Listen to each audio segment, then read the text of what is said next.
ہمیشہ کی زندگی نہیں دی۔ اگر خضر زندہ ہوتے تو وہ نبی کریم صلی اللہ علیہ وسلم کی بیعت کے لیے حاضر ہوتے اور بدر یا احد کے میدان میں جہاد کرتے۔ تاریخ بتاتی ہے کہ آب حیات کا قصہ اسرائیلیات یعنی جوڈیو کرسچن لیجنڈ سے آیا ہے اور اس کی کوئی مستند بنیاد نہیں ہے۔ وہ ایک عظیم انسان تھے جو اپنے وقت پر اس دنیا سے رخصت ہو گئے۔ لیکن اگر وہ زندہ نہیں ہے تو ان کا مقام، سٹیٹس کیا تھا؟ کیا وہ کوئی ولی تھے یا اللہ کے نبی؟ یہاں بھی علماء کی دو آراء ہیں۔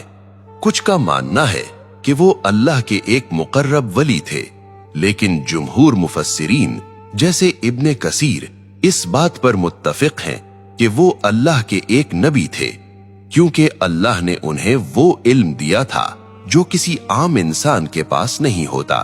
اس علم کو علم لدنی کہا جاتا ہے۔ یہ وہ علم ہے جو کتابوں سے نہیں ملتا، یہ ڈائریکٹ اللہ کی طرف سے سینے میں اتارا جاتا ہے۔ یہ ظاہری شریعت کا نہیں بلکہ غیب اور حقیقت کا علم ہے، اور یہی وہ علم تھا جس نے تاریخ کا سب سے انوکھا سفر شروع کروایا۔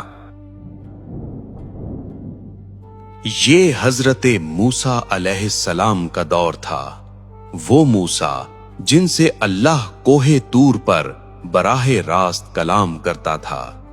ایک دن موسیٰ علیہ السلام بنی اسرائیل کے سامنے خطبہ دے رہے تھے۔ کسی نے پوچھا، اے موسیٰ، زمین پر اس وقت سب سے بڑا عالم کون ہے؟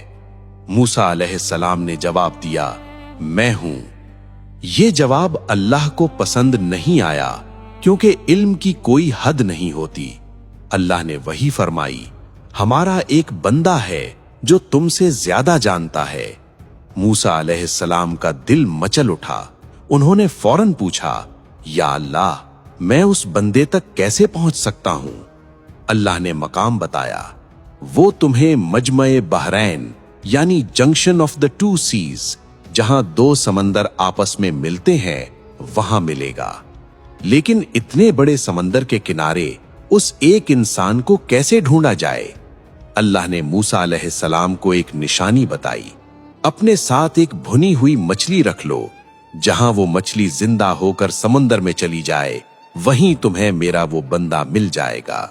یہ سن کر موسیٰ نے اپنے خادم یشوع بن نون کو ساتھ لیا اور اس عظیم عالم کی تلاش میں نکل پڑے۔ موسیٰ اور یشوع علیہ السلام چلتے رہے، یہاں تک کہ تھک کر ایک چٹان کے پاس سو گئے۔ اسی دوران ایک معجزہ ہوا، وہ مردہ مچھلی جو ان کے تھیلے میں تھی اس میں جان آ گئی۔ وہ تڑپ کر باہر نکلی اور سمندر کے پانی میں ایک سرنگ بناتی ہوئی غائب ہو گئی۔ جب موسیٰ علیہ السلام بیدار ہوئے اور آگے جا کر انہیں بھوک لگی تو خادم کو مچھلی یاد آئی۔ اس نے کہا، جب ہم اس چٹان کے پاس تھے تو مچھلی سمندر میں چلی گئی تھی اور شیطان نے مجھے آپ کو بتانا بھلا دیا تھا۔ موسیٰ علیہ السلام خوشی سے پکار اٹھے، یہی تو وہ مقام تھا جس کی ہمیں تلاش تھی۔ وہ فوراً اپنے قدموں کے نشانات دیکھتے ہوئے واپس اسی چٹان کی طرف پلٹے۔ طویل سفر کے بعد وہ اس مقام پر پہنچے جہاں مچھلی فش غائب ہوئی تھی۔ وہیں ایک پتھر پر ایک شخص چادر اوڑھے سو رہا تھا۔ یہ حضرت خضر تھے۔ موسیٰ نے قریب جا کر سلام کیا۔ خضر نے حیرت سے کہا کہ اس زمین پر سلامتی کہاں سے آئی؟ کیا تم بنی اسرائیل کے موسیٰ ہو؟ موسیٰ علیہ السلام نے عرض کی کہ کیا میں آپ کے ساتھ رہ سکتا ہوں تاکہ آپ مجھے وہ علم سکھائیں جو اللہ نے آپ کو سکھایا ہے؟ ذرا اس منظر کی عظمت دیکھیے۔ اللہ کا ایک جلیل القدر پیغمبر اولو العزم جس کے پاس تورات ہے، وہ ایک دوسرے شخص کے سامنے شاگرد بن کر کھڑا ہے۔ خضر نے فرمایا، اِنَّكَ لَن تَسْتَطِيعَ مَعِيَّ صَبْرًا، بے شک تم میرے ساتھ صبر نہیں کر سکو گے۔ لیکن موسیٰ علیہ السلام بے ضد رہے۔ تب خضر نے ایک شرط رکھی، تم مجھ سے کسی چیز کے بارے میں سوال نہیں کرو گے جب تک میں خود نہ بتاؤں۔ اور پھر وہ عجیب و غریب سفر شروع ہوا جس نے ظاہر اور باطن کی حقیقت کھول دی۔ یہ سفر شروع ہوا۔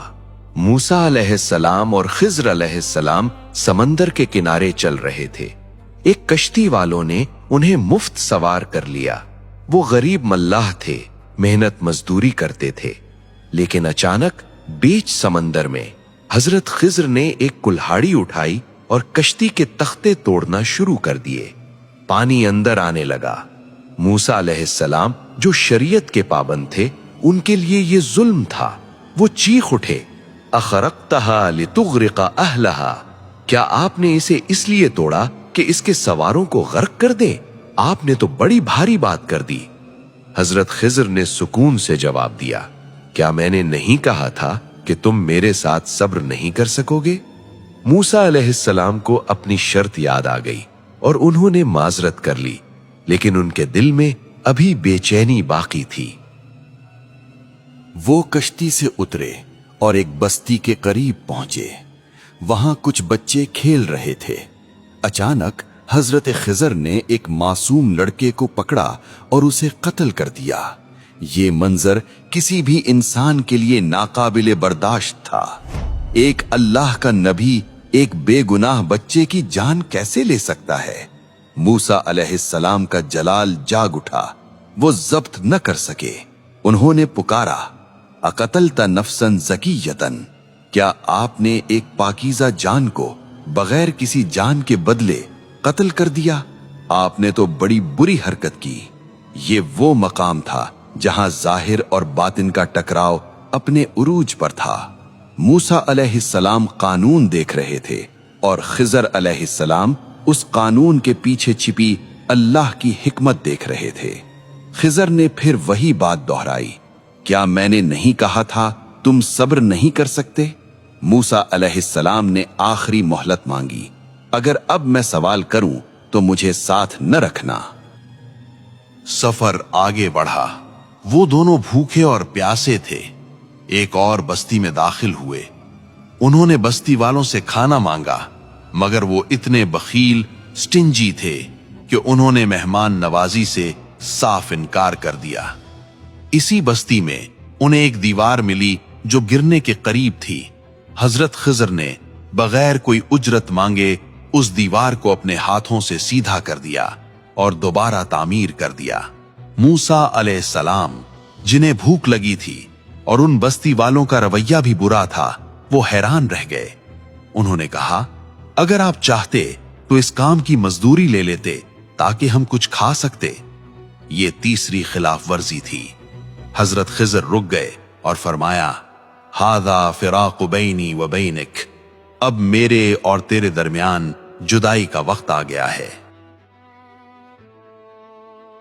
جدا ہونے سے پہلے حضرت خضر نے ان تینوں واقعات کی وہ حقیقت بیان کی جو اللہ نے انہیں سکھائی تھی۔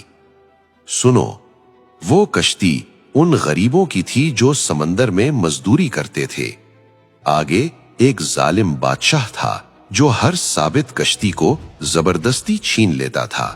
میں نے اسے عیبدار کر دیا تاکہ غریبوں کی روزی بچ جائے۔ اور وہ لڑکا، اس کے والدین مومن تھے۔ اللہ جانتا تھا کہ یہ بڑا ہو کر سرکش اور کافر بنے گا اور اپنے والدین کو بھی کفر میں مبتلا کر دے گا۔ اللہ نے چاہا کہ انہیں اس کے بدلے ایک نیک اور رحم دل اولاد عطا کرے۔ اور وہ دیوار وہ شہر کے 2 یتیم بچوں کی تھی۔ اس کے نیچے ان کا خزانہ مدفون تھا۔ ان کا باپ ایک نیک انسان تھا۔ اگر دیوار گر جاتی تو بستی والے وہ خزانہ لوٹ لیتے۔ میں نے اسے سیدھا کر دیا تاکہ وہ بڑے ہو کر اپنا حق نکالیں۔ اور آخر میں حضرت خضر نے وہ جملہ کہا جو اس پورے واقعے کی جان ہے، وَمَا فَعَلْتُهُ عَنْ أَمْرِي، اور یہ سب میں نے اپنی مرضی سے نہیں کیا بلکہ اللہ کے حکم سے کیا ہے۔ یہاں آ کر حضرت موسیٰ علیہ السلام اور حضرت خضر کا سفر ختم ہو جاتا ہے، لیکن ہمارے لیے یہ سفر آج بھی جاری ہے۔ سورۃ الکہف کا یہ واقعہ